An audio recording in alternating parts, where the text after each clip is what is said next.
নতুন যে রাজনৈতিক দল গঠিত হয়েছে তারা খুবই বিভ্রান্তগ্রস্ত এবং একই সাথে তারা একজন এক একভাবে কথা বলছেন এবং সেনাবাহিনীকে নিয়ে তারা যে বক্তব্য দিয়েছেন সেটি খুবই দুঃখজনক এবং সেনাবাহিনীকে বক্তব্য দিয়ে তারা যেরকম নিজেদের মধ্যে পাল্টাপাল্টি বক্তব্য দিচ্ছেন সেটি সামাজিক যোগাযোগ মাধ্যমে এটি দৃষ্টিকটু হয়েছে এবং একটি রাজনৈতিক দল হিসাবে আমরা মনে করছি তারা চরমভাবে শুরুতে ব্যর্থ হয়েছে এবং শুরুতে হোঁচট খেয়েছে।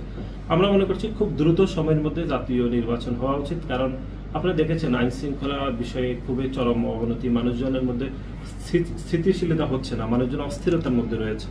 সুতরাং মানুষ মনে করছে একটি দ্রুত জাতীয় নির্বাচনের মাধ্যমে যে সরকার গঠিত হবে সেই সরকার অনেক বেশি স্থিতিশীল থাকবে। সেই জন্য আমরা মনে করছি খুব দ্রুত সময়ের মধ্যে জাতীয় নির্বাচন হওয়া উচিত এবং সংস্কারের পলিসিগুলো তো ইতিমধ্যে চলছে বলে আমরা দেখছি। যে প্রধান উপদেষ্টা এর আগে বলেছেন ডিসেম্বরের মধ্যে এবং আজকে বলেছেন ডিসেম্বর থেকে আবার জুনের মধ্যে। এটি আমাদের কাছে কন্ট্রাডিক্টরি মনে হয়েছে ব্যক্তিগতভাবে। নিশ্চয় আমাদের পার্টি এই বিষয়ে বক্তব্য দিবে, এটি পার্টির বক্তব্য যেটি হয় সেটি, কিন্তু আমার কাছে মনে হচ্ছে যে তিনি আগে বলেছেন ডিসেম্বরের মধ্যে, আজকে বললেন একটু আগে আমি দেখলাম সেটি ডিসেম্বর থেকে জুনের মধ্যে, আর একটু লম্বা সময় নিয়েছেন। আমার মনে হচ্ছে তিনি হয়তো এখনকার ছাত্র উপদেষ্টাদের চাপে পড়ে এরকম কথা বলেছেন। আমরা শিবির পলিসিগত বিষয়ে তারা হচ্ছে সাধারণ শিক্ষার্থীদেরকে এবং বিশেষ করে সাধারণ মানুষকে তারা বিভ্রান্ত করছে, সেই বিষয়গুলো নিয়ে তাদের সাথে আমাদের মতভেদ।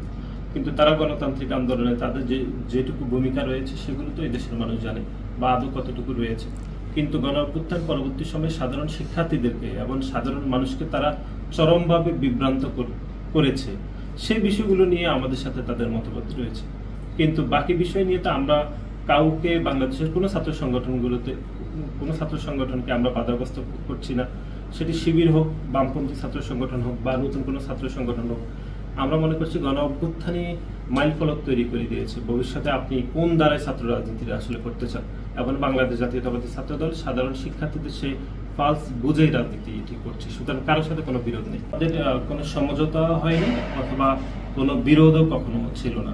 এটি আমাদের আদর্শগত দিক থেকে তো ভিন্নতা রয়েছে, বরং আমরা যেটি মনে করছি বা আমি ইতিমধ্যে খোঁজখবর নিয়ে যেটি দেখেছি সেটি হচ্ছে জনাব হান্নানের সাথে যে একাধিক আওয়ামী লীগের সন্ত্রাসীরা দেখা গিয়েছে, যারা জুলাই গণ-অভ্যুত্থানে সরাসরি অংশগ্রহণ করেছে, হামলা মামলা করেছে, তাদের সাথে গ্রামবাসী এলাকাবাসী সংঘর্ষ হয়েছে। সেই জায়গায় বিএনপির বা কিছু লোকজন থাকতে পারে, আমরা সেটি শুনেছি এবং ইতিমধ্যে এই ঘটনার তদন্তও চলছে। আমাদের দলের যদি কেউ জড়িত থাকে নিশ্চয় ব্যবস্থা গ্রহণ করা হবে। কিন্তু জনাব হান্নানের সাথে যারা আওয়ামী লীগের সন্ত্রাসীরা বিভিন্ন প্রচারণায় অংশগ্রহণ করছে তাদের বিষয়ে সুনির্দিষ্ট কোনো ব্যবস্থা নেবেন কিনা, বিশেষ করে ন্যাশনাল সিটিজেন পার্টি, সেই বিষয়ে ব্যাখ্যা থাকা উচিত।